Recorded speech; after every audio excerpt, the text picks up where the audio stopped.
Olá, meu amigo, minha amiga, sejam bem-vindos a mais um Portal do José, hoje num ambiente aberto, mas sem perder aqui sempre o foco nos principais acontecimentos do nosso país, que são possíveis de serem tratados aqui sem o apoio dos nossos monitores, que eu sempre tenho aqui, sempre alguma aparelhagem para ajudar a ilustrar o nosso dia a dia aqui no nosso portal. Mas se você está chegando agora, está nos conhecendo, antes de mais nada, conheça os nossos outros vídeos, se inscreva aqui conosco também, dê joinha para a gente chegar a mais pessoas como você e mande seus comentários para cá, porque são sempre lidos e são sempre considerados. Gente, hoje eu escolhi ficar aqui ao ar livre, porque hoje estamos comemorando, ou seria comemorado, o 100º aniversário de nascimento de Paulo Freire.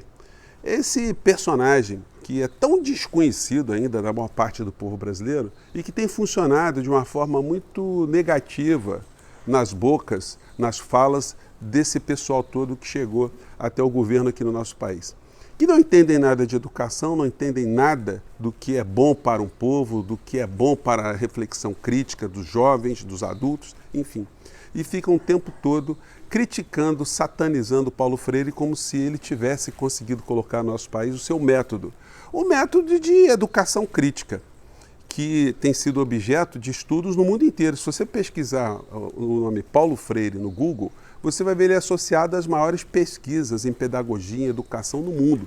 Não é por outra razão que a Universidade de Colômbia, nos Estados Unidos, está dedicando uma semana inteira para debater e discutir Paulo Freire, que tem sido laureado, tem sido agraciado, foi premiado em mais de 35 universidades espalhadas no mundo inteiro. E aqui no Brasil ele é muito satanizado. O bolsonarismo gosta de colocar um carimbo em Paulo Freire como sendo um comunista. Ele nunca foi comunista. Ele sempre foi uma pessoa de esquerda, sempre foi um humanista. E o que é tão criticado no sistema Paulo Freire, ou no método Paulo Freire? É porque ele desde sempre associou o processo de educação ao processo de reflexão, ao conhecimento, e não apenas um processo de massificação, de introdução de informações, sem que a pessoa entenda para que serve aquilo. Eu estou lendo esse livro aqui, ele é novo, mas a obra é muito antiga, fala do Aristóteles, essa obra chamada Política. E engraçado que os filósofos não tinham sala de aula, eles também vinham aqui para o ar livre para conversar com seus alunos. E o que a gente depreende aqui quando a gente lê essa obra aqui, Aristóteles, Política? Ele não refletia, o Aristóteles, aliás, os filósofos, somente sobre a política. A política seria uma ferramenta de se alcançar a felicidade. Olha que coisa bacana. Os filósofos, eles refletiam sobre tudo, sobre os porquês. Paulo Freire, ele adotava esse tipo de pensamento reflexivo. Para que serve a terra, para que serve o trabalho, para que serve a escola, para que serve o dinheiro, para que serve o tijolo, para que serve o amor, para que serve os sentimentos, enfim. Tudo isso já era pensado lá atrás pelos filósofos gregos e eles deixaram para a humanidade esse legado, porque se não fosse isso, a gente nunca evoluiria. Imaginem vocês se a gente sempre tivesse um conhecimento estanque, um conhecimento que não fosse sujeito aos porquês. Por que eu tenho que aprender isso? Isso serve para quê? Qual o sentido? O que é uma sociedade? O que é viver em sociedade? Enfim, são as perguntas, são os porquês que fazem a humanidade avançar.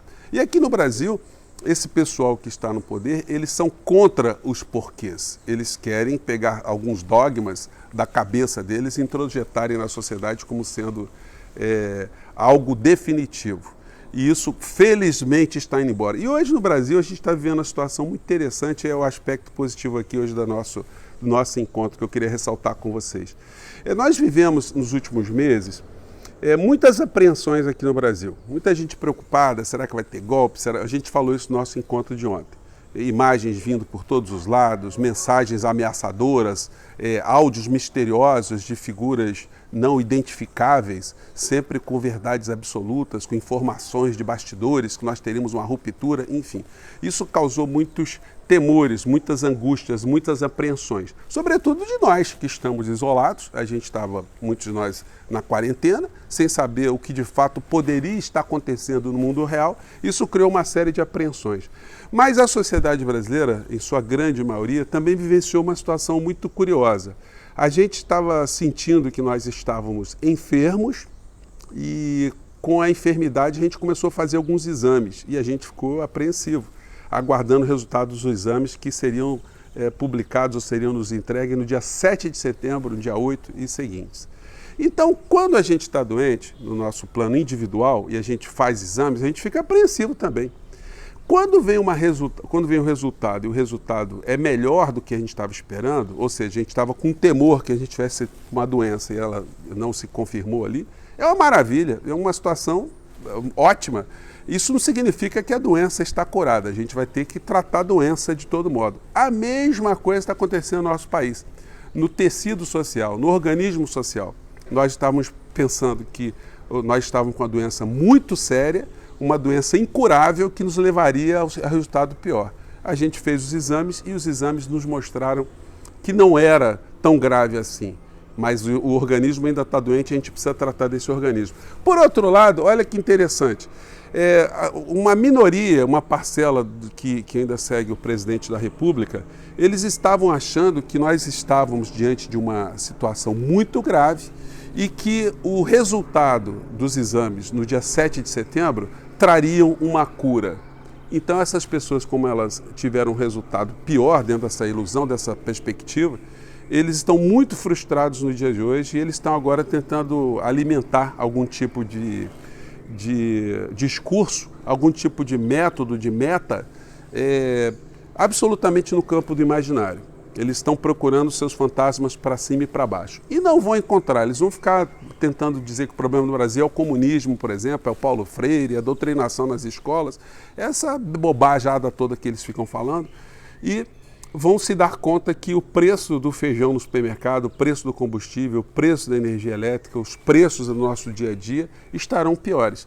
Esse será o maior combustível para uma reflexão crítica dessas pessoas. Muitos não darão o braço a torcer de modo nenhum, porque tem outras influências, como a gente abordou aqui, como por exemplo das igrejas financeiras que usam o nome de Deus para angariar mais dinheiro e se imiscuem, tem uma relação de promiscuidade com o poder. Ninguém que seja uma pessoa boa de alma, boa de coração, boa de comportamento pode se identificar com Bolsonaro.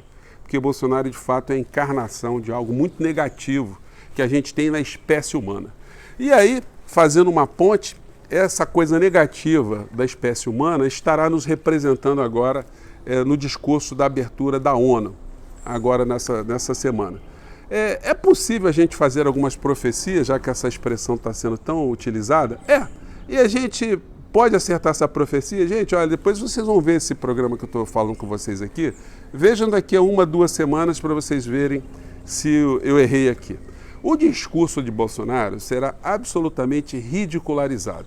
Para a gente poder entender por que eu estou dizendo isso, vamos considerar aqui algumas situações. Em primeiro lugar, os encontros da ONU, eles funcionam como um grande teatro, porque todos os personagens, todos os líderes de países que vão para ali, eles fazem um discurso basicamente voltado para o seu público interno, para os seus povos de uma maneira geral.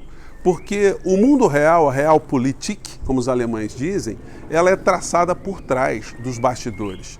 O governante, o líder, ele diz uma coisa na frente, mas por trás a estrutura que está operando a política real. Inclusive, aqui no Brasil, o Bolsonaro vai fazer um discurso, mas a diplomacia, o Itamaraty, o Brasil, ele está sendo tratado de uma outra forma pelos bastidores, que vão tentando colocar panos quentes em cima das loucuras que o Bolsonaro diz. A gente terá algumas situações curiosas no meio dessa história, porque o presidente brasileiro ele é sempre o primeiro a falar nesses encontros da ONU, nesse teatro.